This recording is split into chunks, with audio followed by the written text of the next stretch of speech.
The Nexus station floated in the darkness of space like a giant metal flower. Its silver arms stretched out in all directions, each one the size of a small moon. Ships from hundreds of different worlds docked there every day. Some looked like crystals that sang when they moved. Others were made of living metal that breathed and pulsed. The station was the heart of galactic politics, where alien species came to make deals and solve problems. Ambassador walked through the main corridor with slow, careful steps. Her 8-year-old daughter Maya held her hand tightly. Maya moved slower than other children because of a sickness that made her body weak. She needed special human medicine to stay healthy. That was why she came with her mother to the station, instead of staying on Earth with other children. The corridor was filled with aliens of all shapes and sizes. Some walked on 4 legs and had fur like blue cats. Others floated in the air inside glass bubbles filled with green gas. The Etherians looked like tall, thin humans, but their skin was white as snow, and they never spoke out loud. They talked to each other by touching their foreheads together. Had been coming to these meetings for 3 years now. Earth was still new to galactic politics. When the first alien ship landed on Earth 30 years ago, humans thought they were the most advanced species in the universe. They learned quickly that they were wrong, very wrong. Most aliens thought humans were interesting but not very important. They saw humans as weak and primitive. Human technology was thousands of years behind most other species. Humans could not read minds like They could not live for 3,000 years like the Etherians. They did not have armor built into their skin like They were the worst. They were 8 feet tall with thick gray skin that looked like stone. Sharp spines grew out of their shoulders and backs. Their hands ended in claws that could cut through steel. They believed that only the strong deserved to live. To them, humans were pathetic creatures that should not be allowed in the Galactic Council. And Maya entered the Great Council chamber. The room was huge, with a ceiling so high it disappeared into shadows. Hundreds of seats were arranged in circles, with each species sitting in their own section. The human section was small, with only 5 chairs. Most species had 20 or 30 representatives. Warlord sat in the section, his massive form making the other aliens look like children. His armor was black metal decorated with the skulls of his enemies. Red eyes glowed in his helmet as he stared at the humans with obvious hatred. He had been trying to get humans thrown out of the council since the day they arrived.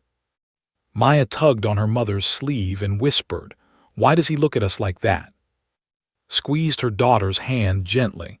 "Some people think that being different makes you wrong, but we know better." The session began with boring discussions about trade routes and mining rights. Maya tried to pay attention, but the translator device in her ear made all the alien voices sound like robots. She watched a group of butterfly-like creatures flutter around the ceiling.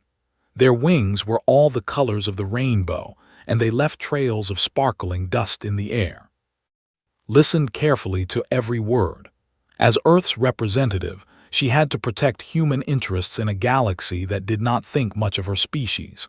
Every small victory was hard-fought. Every defeat could mean disaster for Earth. The Warlord stood up to speak. His voice was like gravel in a cement mixer. "The weak races take up too much space in this chamber. They contribute nothing. They deserve nothing. The human disease spreads across the galaxy like a plague. We should cut it out before it infects us all."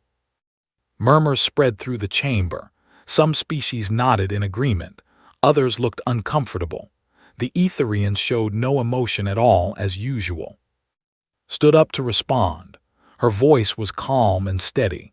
"The representative speaks of strength and weakness, but true strength is not about who can hit the hardest. It is about who can build the most, help the most, and protect the most. Humans may be physically weak, but we have contributed much to galactic society in our short time here."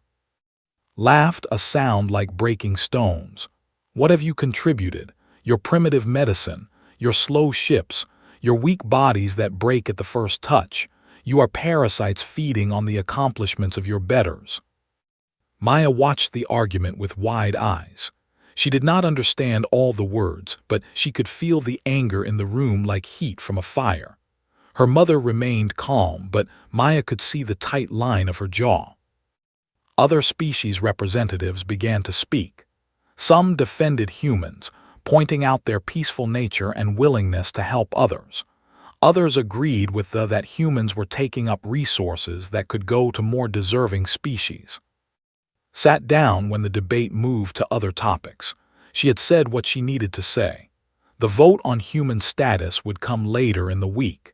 She was not worried about being thrown out of the council, but she knew that humans still had to prove themselves worthy of respect.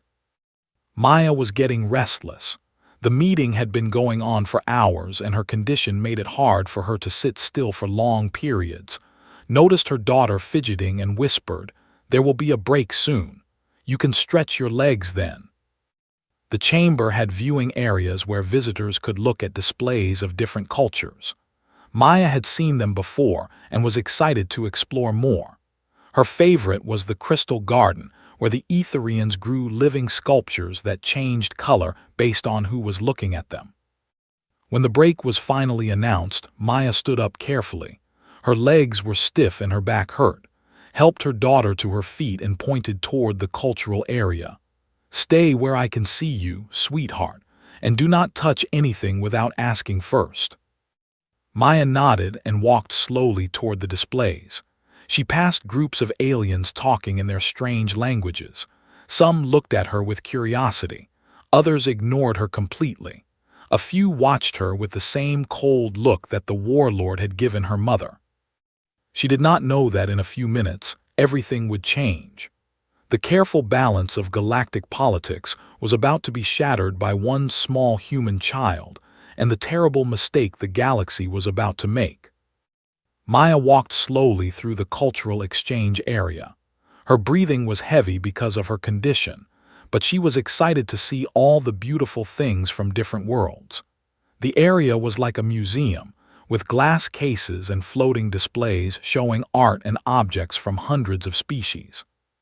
She stopped at the Etherian section first. Tall crystal trees grew in perfect spirals, their branches singing soft music when the light hit them. The sound reminded Maya of her grandmother's music box back on Earth. She smiled and moved on to the next display. The section had floating balls of light that changed colors when she looked at them. Purple, blue, green, and gold swirled together like liquid rainbows. Maya reached toward one but remembered her mother's warning about not touching things. She pulled her hand back and kept walking. Then she saw the display. It was different from the others. Where other species showed beautiful art and peaceful objects, the displayed weapons and armor. Curved blades hung in the air, held up by invisible force fields. Helmets with sharp spikes sat on metal stands, but in the center was something that took Maya's breath away. A crystal sculpture rose from a black pedestal. It was shaped like a flower, but its petals were made of what looked like frozen lightning. Purple and silver light danced inside the crystal, creating patterns that reminded Maya of the necklace her mother wore on special occasions. The necklace had been her grandmother's and her great-grandmother's before that. Maya stepped closer to get a better look. The crystal was even more beautiful up close. The light inside seemed to pulse like a heartbeat. She could see tiny sparks moving through the petals like living things. It was the most beautiful thing she had ever seen. She did not notice the 3 guards watching her from the shadows.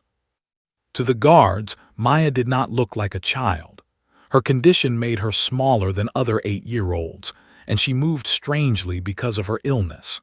The guards saw a small alien creature with pale skin and weak movements. They had been taught that all aliens were potential threats to property. The lead guard, Captain Orr, stepped forward. His armor made no sound as he moved. He was a veteran of many wars and had killed enemies on dozens of worlds. To him, Maya was just another alien trying to steal from his people. Maya reached toward the crystal. She did not mean to touch it. She just wanted to see if she could feel the warmth from the light inside. Her hand stopped just inches from the surface.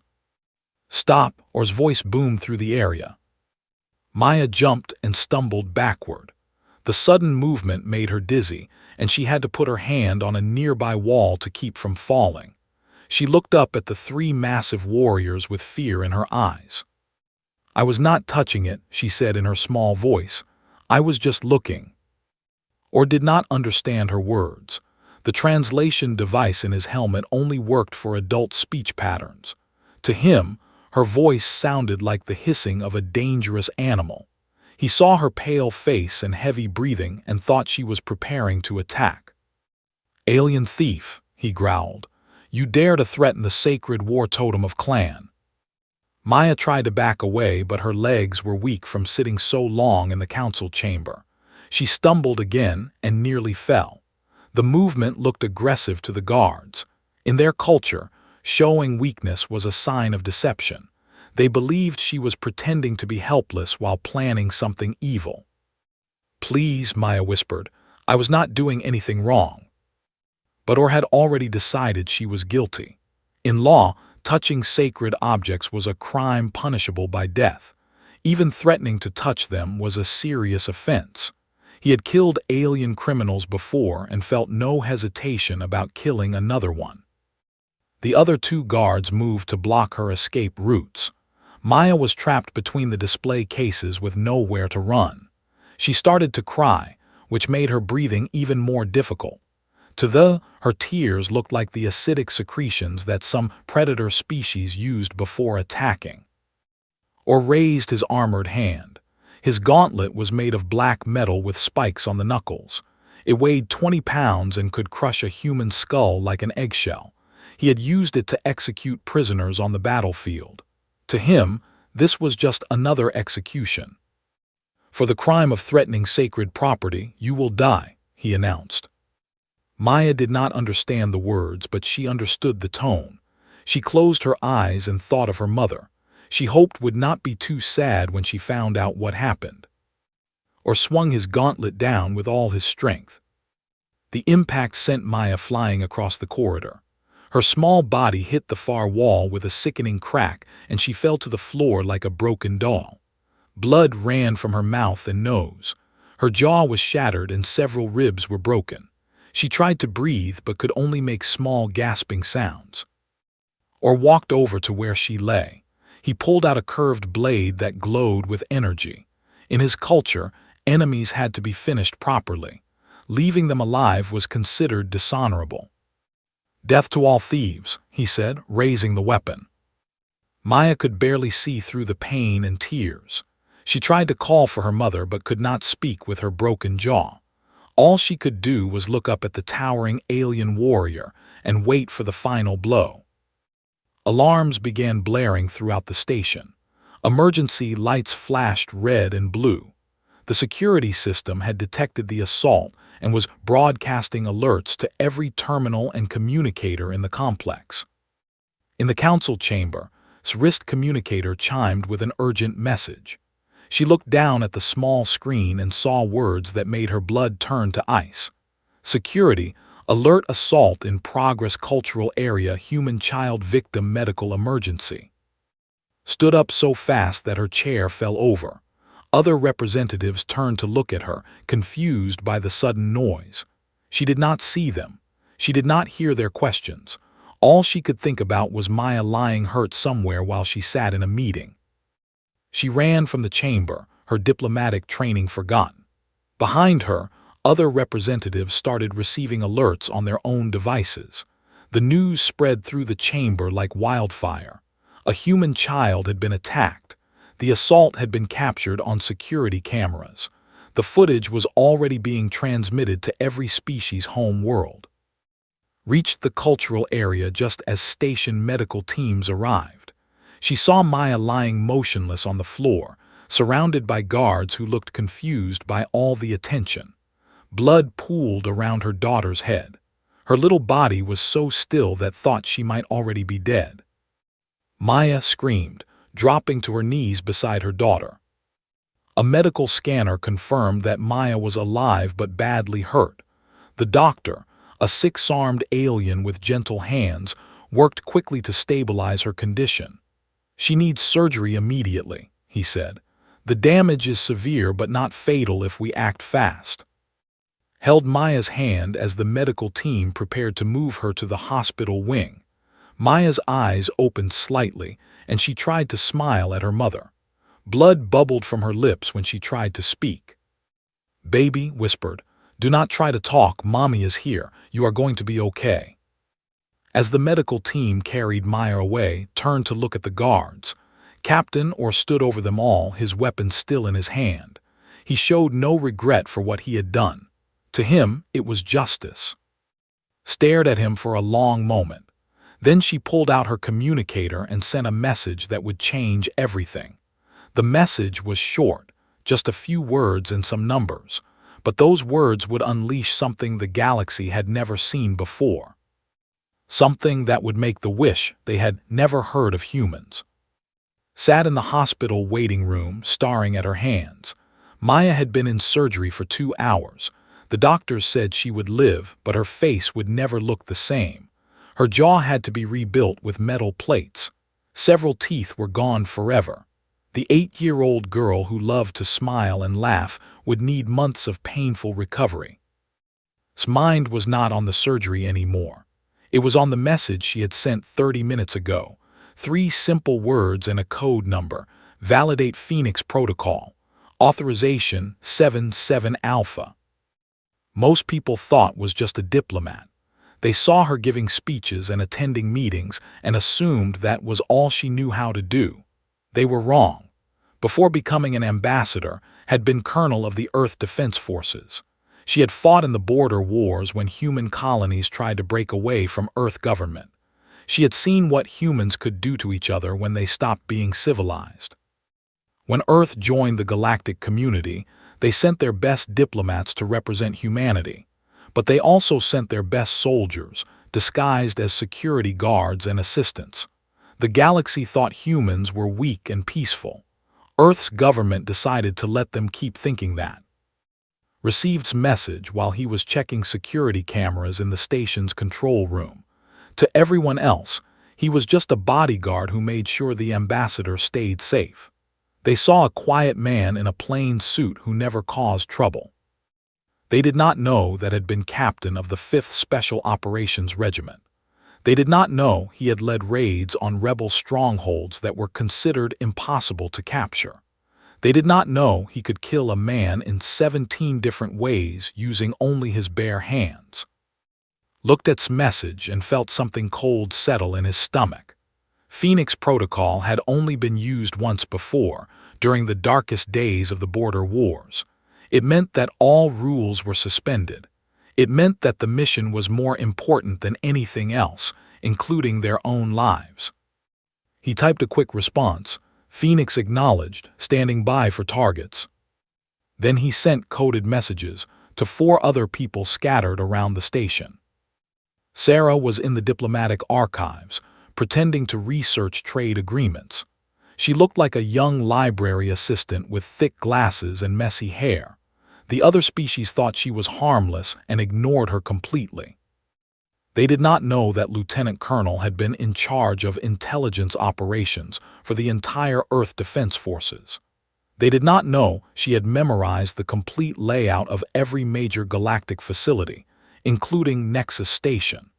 They did not know she could hack any computer system in the galaxy using equipment hidden in her fake research tablet. David was in the station's engineering section, supposedly learning about alien technology for Earth's scientific advancement. He smiled and asked innocent questions, while alien engineers showed him their most advanced systems. They did not know that Major had been Earth's leading expert on explosive devices. They did not know he could build a bomb from materials found in any kitchen. They did not know he had been studying the station's power systems for 3 years, not to learn from them, but to learn how to destroy them. Tors was in the shopping district, buying gifts to send home to Earth. She chatted with merchants and admired their exotic goods like any tourist would. They did not know that Commander Tors had been the most feared sniper in human military history. They did not know she could kill a target from 2 miles away in a windstorm. They did not know the gifts she was buying contained enough rare metals to build weapons that could cut through any armor in the galaxy. James Park was in the main docking bay, checking on the human transport ship. He wore a pilot's uniform and carried himself like a simple space trucker. They did not know that Colonel Park had commanded the assault squadron that ended the border wars. They did not know he could fly any vehicle ever built, whether it had wings, rockets, or gravity drives. They did not know the cargo in his ship included enough military equipment to outfit a small army. All 5 of them received message at the same time. Phoenix Protocol was active. They had new orders that overrode everything they had been doing for the past 3 years. Second message contained a single word. Understood immediately. Warlord was the ultimate target, the who had been trying to destroy humanity's place in the galactic community. The alien whose warriors had nearly killed an innocent child because they thought humans were too weak to fight back. Started typing rapidly on his hidden computer. Within minutes, he had accessed every security camera, every door lock, and every environmental control system on the station. Sarah's hacking programs, planted years ago and never detected, gave him complete control over the station's infrastructure. David was already moving toward the section's power distribution center. They lived in the heaviest gravity areas of the station because they came from a high-gravity world. If their artificial gravity failed, they would be helpless in the lighter conditions that other species preferred. Left the shopping district and headed for a maintenance shaft that would give her a perfect view of the council chamber. The jewelry she had bought contained components for a rifle that could fire projectiles at nearly the speed of light.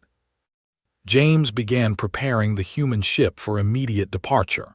If this went wrong, they would need to get Maya off the station quickly. But he also activated weapons systems that were not supposed to exist on a diplomatic vessel. Walked slowly toward the council chamber. She had changed from her diplomatic robes into the black uniform she had not worn in 10 years. The other diplomats she passed looked confused. They had never seen ambassador dressed like a military officer before. She entered the chamber and took her seat. Warlord was still there, boasting to other representatives about how his warriors had dealt with a human thief. He was proud of what they had done. He thought it proved that humans were weak and could not defend themselves. Ambassador, called the Etherian Council leader, we heard about the unfortunate incident. The Council extends its sympathy for your daughter's injuries. We are sure it was just a cultural misunderstanding. Stood up slowly. When she spoke, her voice was different. Not the careful, diplomatic tone she usually used, but something harder and colder. There was no misunderstanding, she said. A warrior attacked an unarmed human child. In human culture, that is an act of war. Nervous whispers filled the chamber. The other species looked at each other with worry. War between council members was forbidden. Surely the humans would not be foolish enough to challenge the mighty hegemony. Laughed loudly. War. Your pathetic species could not fight a war against children, much less against warriors. We have conquered 100 worlds. We have destroyed species that were stronger than yours. You are nothing. Smiled, and for the first time in 3 years, the other diplomats saw something frightening in her expression. It was the smile of a predator who had been pretending to be prey for far too long. You are about to learn something important about humans, she said quietly. We have been playing by your rules for 30 years, but you hurt our child. Now we play by our rules. She pressed a button on her communicator. Across the station, her team received their final orders. Phoenix Protocol was no longer just authorized. It was active. The hunt had begun. Looked at his watch. 14:37 station time. In exactly 10 minutes at 14:47, the operation would be complete. He had planned missions like this before, but never with so much anger driving him forward. Maya's broken face filled his mind every time he blinked. The first target was Captain, or the who had struck Maya, found him in the security office, filing a report about the incident with the human thief. The captain was alone, which made things easier. Entered the office like he belonged there, or looked up from his computer terminal with annoyance. He saw a small human in a plain suit and dismissed him immediately as unimportant. "This area is restricted," or growled.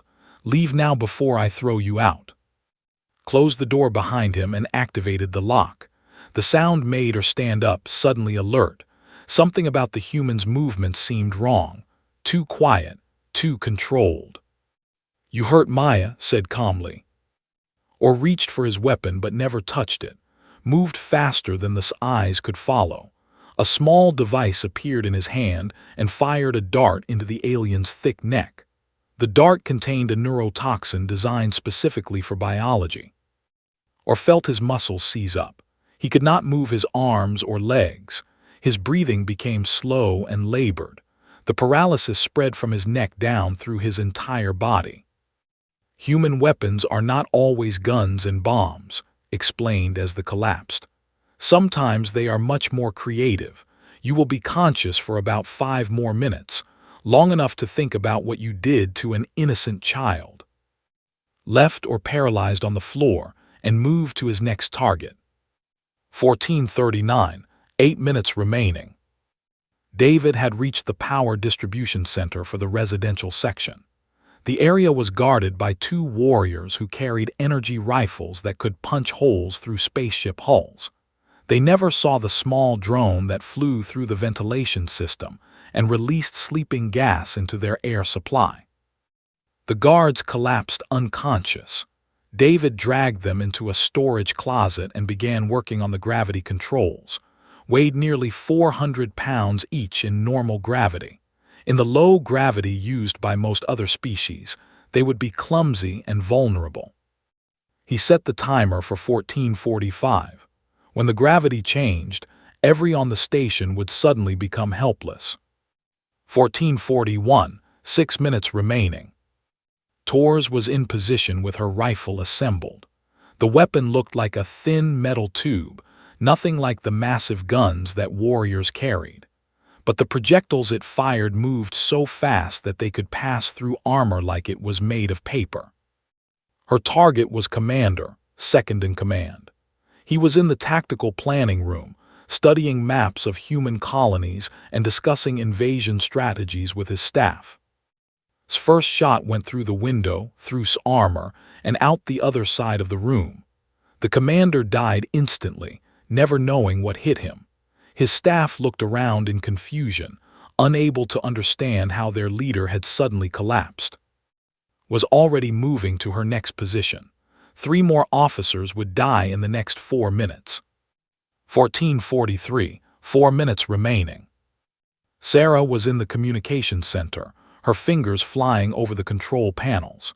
To the alien technicians working around her, she looked like she was just updating Earth's diplomatic files. They had no idea she was actually taking control of every communication system on the station. With a few keystrokes, she cut off all contact between the hegemony's fleet and the station. No calls for help would reach their reinforcements. No warnings would be sent. The on-Nexus station were now completely isolated. She also began uploading a virus into the hegemony's military computers. When they finally re-established contact, they would find that their entire tactical database had been corrupted. Years of military planning would be destroyed in seconds. 14:45, 2 minutes remaining. The gravity generators in the section shut down. Suddenly, warriors who had trained their entire lives in heavy gravity found themselves bouncing helplessly off walls and ceilings. Their massive bodies, perfectly adapted for high-gravity combat, became clumsy and uncontrolled in the light conditions. Panic spread through the residential area. Warriors crashed into each other as they tried to move normally. Their heavy armor, designed for protection, now made them slow and awkward. Many injured themselves just trying to walk. James Park received Sarah's signal that communications were down. He activated the human ship's weapons and targeted the docking clamps holding the vessels in place. Silent energy beams cut through the metal connections. The ships began drifting away from the station, their crews unable to return and help their comrades. 1446, 1 minute remaining. Warlord finally realized that something was wrong. His guards had stopped responding to his calls. The gravity in his quarters kept fluctuating. Strange noises echoed through the corridors. He grabbed his weapons and headed for the council chamber, determined to end this human nonsense once and for all. He found waiting for him. The human stood in the center of the great chamber, completely calm. In his hand was a weapon that looked like nothing had ever seen. It was small and simple, with no decorations or intimidating features. But something about the way held it suggested it was extremely dangerous. "Where are my warriors?" demanded. "Some are dead, some are paralyzed. The rest are floating around their quarters like balloons," replied. "Your fleet is drifting in space. Your communications are down. Your second-in-command is bleeding out in the tactical room. You are alone." Raised his energy rifle. "I have killed 1,000 enemies. You are just one weak human." Did not move. "Your daughter hurt my daughter," he said quietly. "That was a mistake." "I have no daughter," snarled. "I know," said. "But Maya is mine. She calls me uncle. She makes me birthday cards. She asks me to read her stories when her mother is busy. And you let your warriors break her face because she looked at a piece of crystal." Fired his rifle. The energy beam should have vaporized instantly. Instead, it struck some kind of invisible barrier and scattered harmlessly around the room. Had activated a personal shield generator that was decades ahead of anything the possessed. "Human technology is not what you think it is," explained. "We let you see our civilian equipment, our exploration ships, our peaceful tools. We never showed you what we built for war." Raised his weapon. It hummed with power that made the air itself seem to vibrate. "Your warriors hurt a child," he said. "We do not negotiate about that. We do not forgive it. We do not forget it. We end it." 1447, time up. The weapon fired once. Warlord's head separated from his shoulders and hung, suspended in the chamber's ceremonial display area, exactly where ancient galactic law said the heads of war criminals belonged. Checked his watch again. 9 minutes and 37 seconds, close enough. He activated his communicator. "Phoenix complete, target eliminated, station secured, casualties, 0 human, multiple Maya is avenged." His voice came back immediately. "Understood, bring them home." The galaxy would never look at humans the same way again. 3 days after Warlord's death, Maya opened her eyes in the hospital bed. Her face was covered in bandages and her jaw was wired shut, but she was alive. Sat beside her, holding her small hand and reading from a book of fairy tales. "Mommy." Maya's voice was weak and muffled by the medical equipment, but heard it clearly. "I'm here, baby," said, tears running down her cheeks. "You're safe now. No one will ever hurt you again." Maya tried to ask what had happened, but speaking was too difficult. Gently stroked her daughter's hair and promised to explain everything when she was feeling better. For now, it was enough that Maya was awake and healing. Outside the hospital room, the galaxy was in chaos. The news of what happened on Nexus Station had spread to every world in the galactic community. Security footage showed the complete destruction of leadership in less than 10 minutes. Military analysts studied the recordings over and over, trying to understand how 5 humans had eliminated an entire enemy force without being detected. The hegemony demanded justice for their murdered warlord. They sent warships to Nexus Station, threatening to destroy the facility unless the human killers were handed over for execution. But when they arrived, they found something that shocked them. Earth's fleet was already there. 50 human warships surrounded Nexus Station in perfect formation. They had appeared without warning, faster than any known technology should have allowed. The ships looked different from the peaceful exploration vessels that humans had shown the galaxy before. These were clearly built for war. The largest ship sent a message to the fleet: "Leave now or be destroyed. You have 60 seconds to comply." The admiral laughed at the human threat. His fleet had conquered dozens of worlds. What could these weak humans possibly do against military might? 30 seconds later, his flagship's shields failed. Weapons systems went offline. Life support began fluctuating. Computer viruses spread through every ship in the fleet, crippling their ability to fight or even navigate properly. The human fleet had not fired a single shot. They had simply demonstrated that technology was no match for what humans could build when they stopped pretending to be harmless. The ships retreated in humiliation. Back on Nexus Station, emergency sessions of the Galactic Council tried to make sense of what had happened. Representatives from hundreds of species demanded explanations. How had humans hidden their true capabilities for so long? What else were they keeping secret? Could they trust anything humans had told them over the past 30 years? Appeared before the council on the fourth day. She wore her diplomatic robes again, but everyone could see the change in her. She no longer looked like a harmless negotiator begging for respect. She looked like a predator who had revealed her claws and was deciding whether to use them again.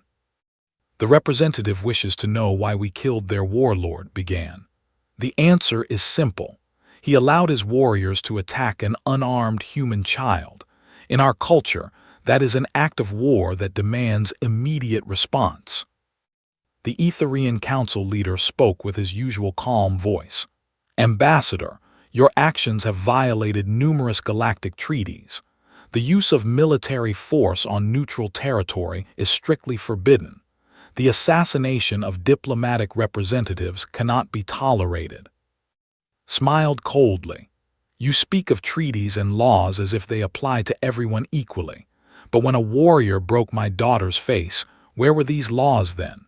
When he prepared to murder a child for touching nothing more dangerous than a piece of crystal, who enforced these treaties?" Murmurs spread through the chamber. Other species representatives looked uncomfortable. They knew was right. The attack on Maya had been ignored until humans made it impossible to ignore. "You have spent 30 years studying our weaknesses," continued. "You are short, our fragile bodies, our limited psychic abilities. You decided we were inferior and treated us accordingly, but you never asked the important question." She paused and looked around the chamber, meeting the eyes of representatives from dozens of species. "You never asked what we were good at." Activated a holographic display that filled the center of the chamber. It showed detailed files on every major galactic species. Military capabilities, technological levels, population centers, trade routes, diplomatic weaknesses. Information that should have been impossible for humans to obtain. "We are good at learning," said. "We are good at adapting. We are good at finding weaknesses and exploiting them. Most importantly, we are very, very good at protecting our children." The hologram changed to show human colonies that the galaxy had thought were small farming settlements. The images revealed massive industrial complexes, hidden military bases, and shipyards capable of building fleets that could challenge any species in the galaxy. Earth's government decided long ago that it was better to be underestimated than feared, explained.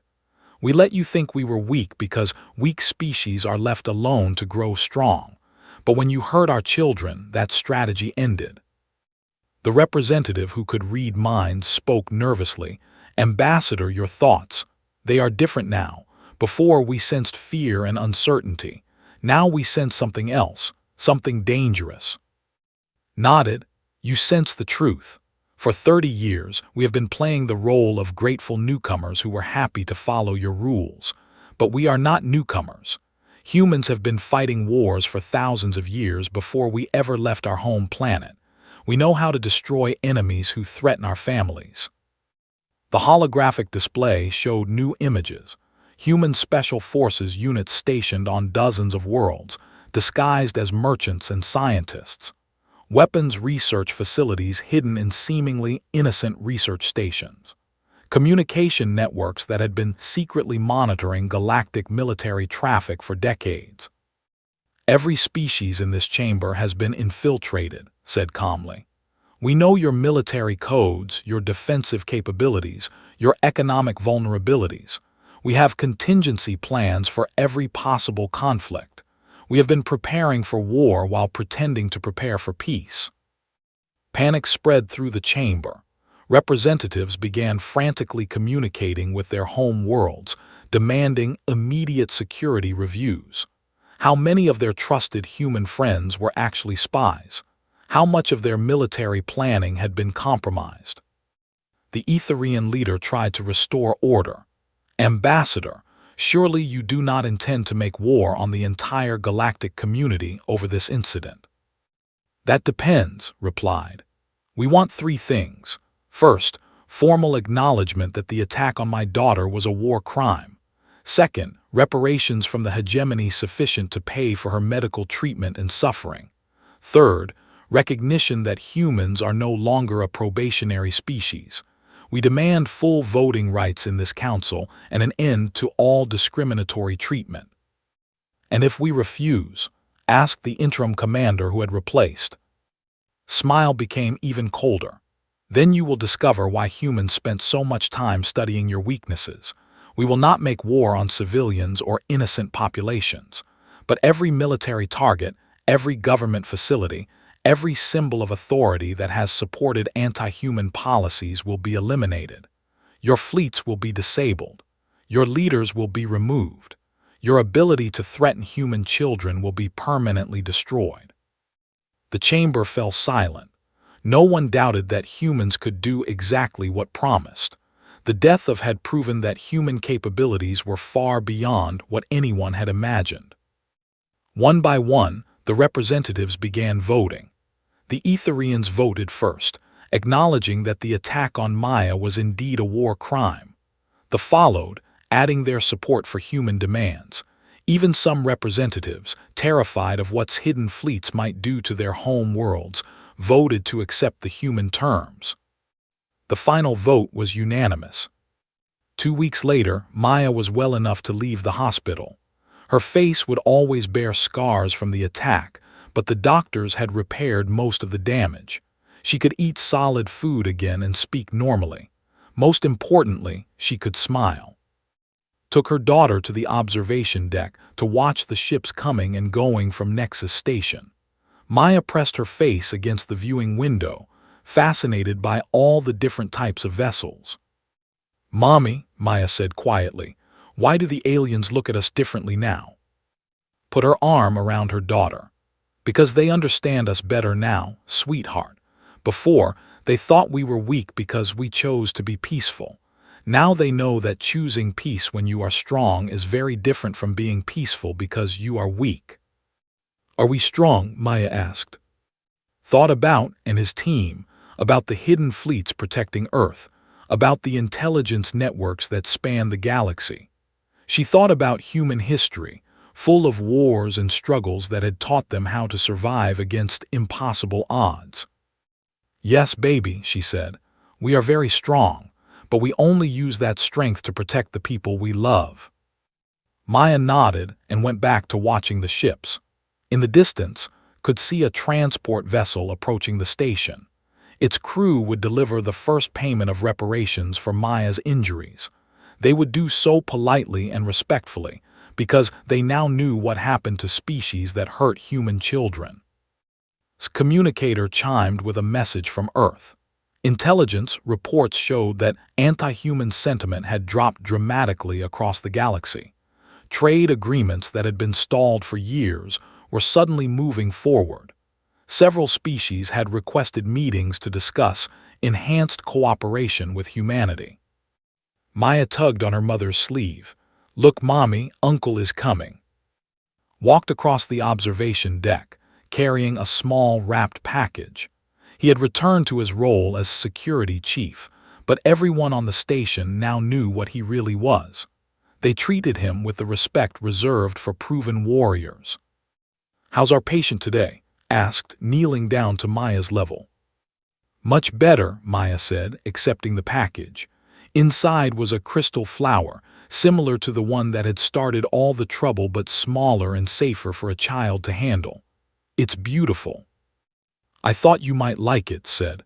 "And don't worry about anyone trying to stop you from looking at pretty things. That won't happen again." Met his eyes over Maya's head. They both knew the galaxy had learned an important lesson. Humans were no longer the weak newcomers begging for acceptance. They were predators pretending to be prey, and that pretense had ended the moment someone threatened their young. The universe was a safer place for human children now, and everyone knew it.